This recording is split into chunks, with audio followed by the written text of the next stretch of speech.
When you think hip flexors, you have to think about brain. Most people think about the hip flexors, but in reality, the hip flexors only do what the brain is commanding it to do based off of what that brain is sensing both inside your own body and from the external environment in which you're living.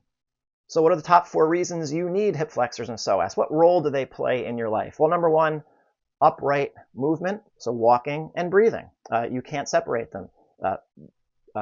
Hip flexors move pelvises, they move femurs, they move lower spines, which means they position you underneath your right diaphragm or underneath your left diaphragm. We know we get stuck over on our right side because of this inherent asymmetry. So they are vital for upright movement, and they are vital for diaphragmatic breathing. Without them, we can't use both sides of our body. When that process breaks down, that's why hip flexors get tight from a mechanical standpoint, not because of they just get tight out of nowhere. It's because you're no longer using both sides of your diaphragms, both halves, both diaphragms. They're 2 different muscles. You're not using both, and then those muscles change their function. Breathing goes along with that. If you're not diaphragmatically breathing, that pelvis will fall forward, the rib cage will extend, and the spine will extend because you're going to be an obligatory neck breather and lower back breather. So that knocks out your diaphragms. If you knock out your diaphragms, your hip flexors will not relax, and stretching and strengthening and whatever you're doing to train them, or whatever you're doing for them, is not going to change much. Number 2 is love. You have to have positive emotions. If you have negative emotions, you're going to be extended. Your head and neck are going to come forward. You're going to be because you're going to be in a state of fight or flight. It's as simple as that. I am testing this individual's hip flexors. Her right leg goes down, so I know her right hip flexors are relaxed. Then I'm going to turn her over for her left. Her left hip flexors are overactive because her leg does not adduct. Her left pelvis, the left side of her pelvis is stuck forward, which blocks the leg from going down, which means her left hip flexors are overactive.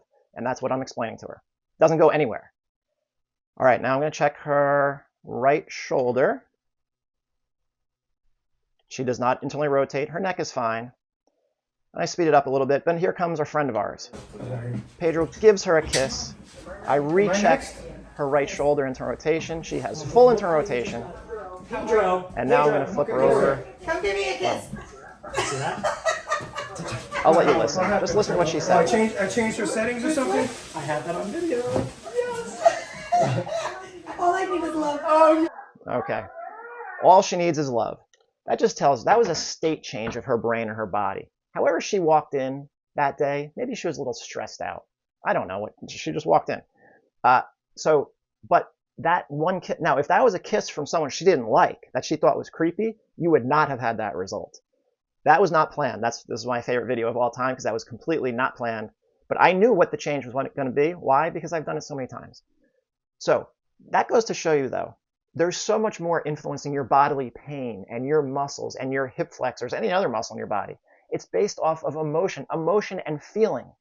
You know, the idea that I think, therefore I am, no, it is the most unbelievably wrong ism I've ever heard in my life. You feel, therefore you are. Your thoughts are based off of feeling. We are feeling humans first, thinking second. Our thinking becomes patterned off of feeling and experiences, how we're feeling about ourselves. So positive emotions, your body's going to be relaxed. Maybe you don't need PRI. But if you're living in a very difficult environment, that's why I say, like, I talk about this a lot. If you're living in a very difficult environment or you're not happy in life, you know, there's bigger fish to fry than your hip flexors. Number 3, communication and expression.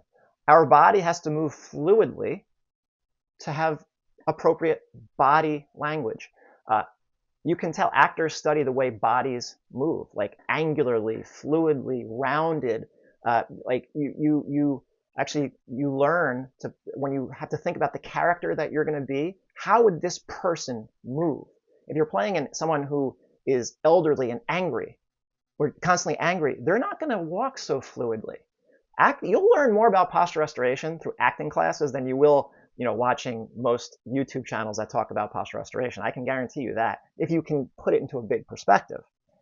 So communication and expression. Humans, so not only do we communicate through our body, but obviously through our voice. But our voice is just an air pumping mechanism. We create pressure, which requires in our thorax, which requires a stable pelvis, which requires a pelvis that's not stuck forward. which it will be if your hip flexors are not working. So if hip flexors are not helping to alternate you from side to side, along with every other muscle in our body, you cannot create pressure inside your own thorax to produce a sound and a voice. That air gets pushed up through your vocal cords, and those vocal cords vibrate the air, and then it resonates through your mouth. Your ability to communicate is compromised when hip flexors are overactive, because that's not even your real voice. And we know your neck is going to come forward. So you need to be able to communicate and express yourself. People who are non-communicative and don't express themselves, or can't, or feel like they're not allowed to, they feel constrained by whoever told them to shut up. Could be teachers, parents, society, religion, whatever. Whatever is constraining them, they're going to be tight. The psychological processes that go on in the brain are exhibited through the body. This individual was a professional actor. She has a visual issue. She has two eyes that are not working together. She's not going to pass any PRI test because of her visual system at this point in time. If you want to know more about that, watch the video I did about vision with the optometrist.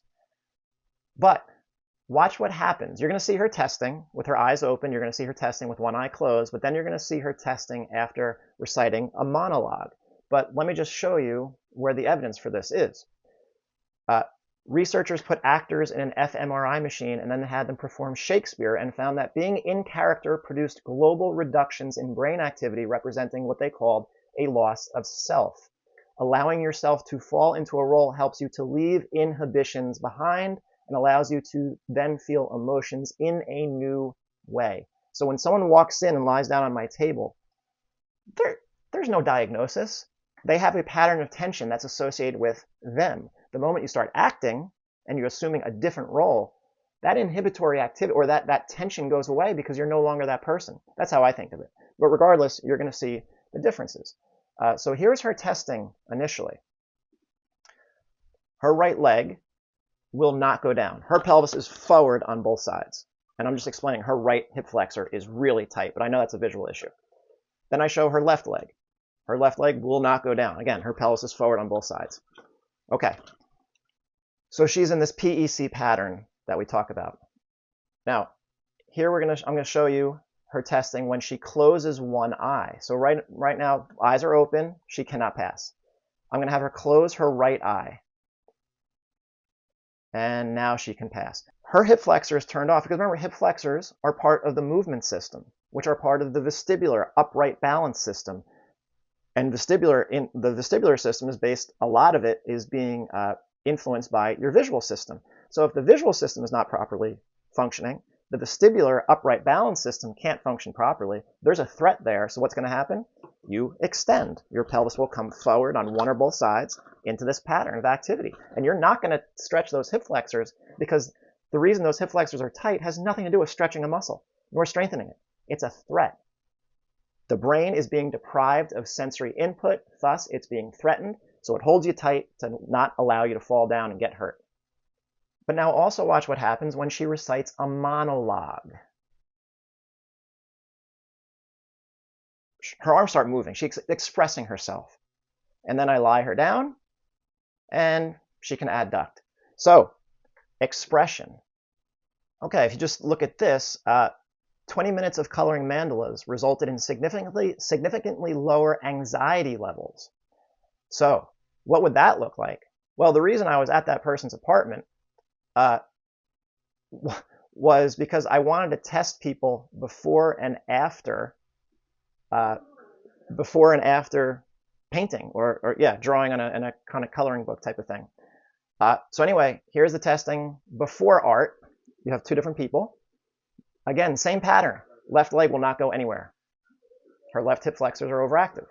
Then I'm going to check her right shoulder. Does not fully internally rotate. All right. Then we do the art. They're drawing mandalas, actually. These are coloring books. And then I retest her. Same person.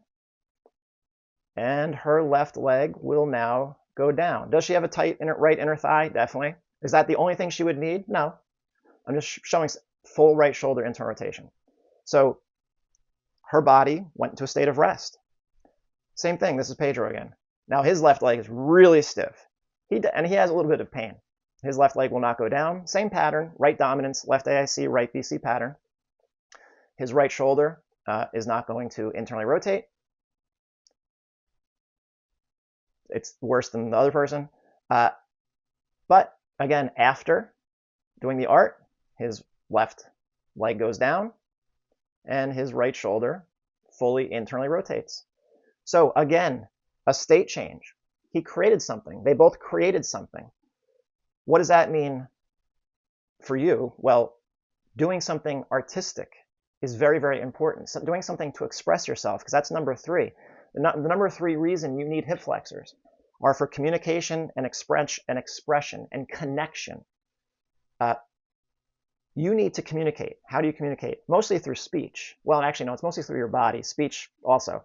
But most communication through humans is through the body. So the ability to move in a free way requires a freedom of the body. So none of these things can actually be separated. But if you're not communicating, people who can't express themselves, they get tense for whatever reason. People tell them to shut up at a young age. Someone says, you can't sing, you can't do this, you suck, whatever it's going to be. You get inhibited. That gets played out as tension. That will affect how you breathe, because now you're going to have these overactive hip flexors as you go into a state of fight or flight and tension. That pelvis will come forward. You'll lose your ability to diaphragmatically breathe because you're going to go into a state of extension, and now you're neck breathing. And now the cycle of tension just continues. But how do we communicate? We pump air through our thorax, out through our vocal folds, and that is what produces voice. So your ability to communicate in an emotional way, in a positive way, depends on hip flexors that are not overactive and are being used for what they're supposed to be used for, which is moving a pelvis from side to side and externally rotating legs.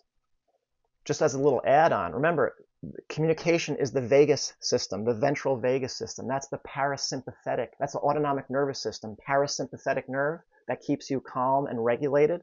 When you can't express, that is a problem. That is a vagal system issue.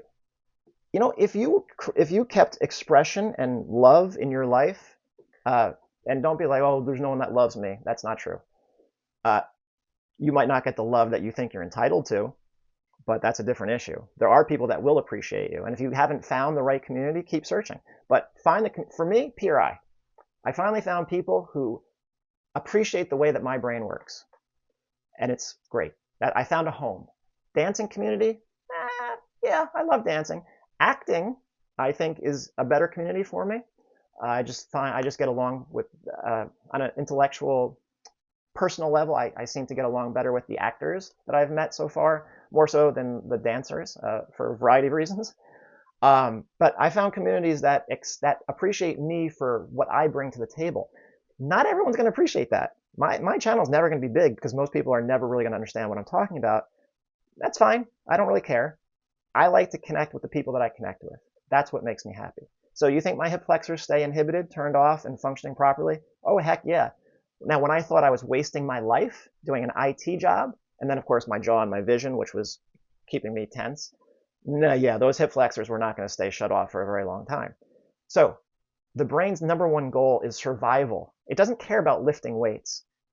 Do you need hip flexors for exercise and weightlifting? Yeah, but outside of walking and breathing, the rest of those movement choices you may make are really not your brain's main concern. So lifting weights and stretching and yoga, that's really not your brain's concern. So those are not going to be the primary issues keeping your hip flexors overactive. It's going to be non-compensatory, the ability to walk and breathe in a non-compensatory way, the ability to love and emote and accept love, and staying away from negativity and anger and hate, which not going very well in this world, particularly in the United States. And then number 3, the ability to express yourself and do what you want to do. Go with your energy. What is your brain saying? Through your body. Remember, your body is telling you whether you're in a good situation or not. You have to listen to it. As the Buddhists say, don't trust your thoughts. They mislead you. One thing you cannot escape is how you feel about a situation, how you feel about the people you're with, how you feel about your job, how you feel about the environment that you're in. You're either going to feel good or not. If you're constantly feeling bad about where you are, you got to change things. A PRI technique's not going to change that. It could help a little bit, but happiness and fulfillment and purpose. If you don't have those, I don't know, it's going to be a tough sled. Let's just put it that way.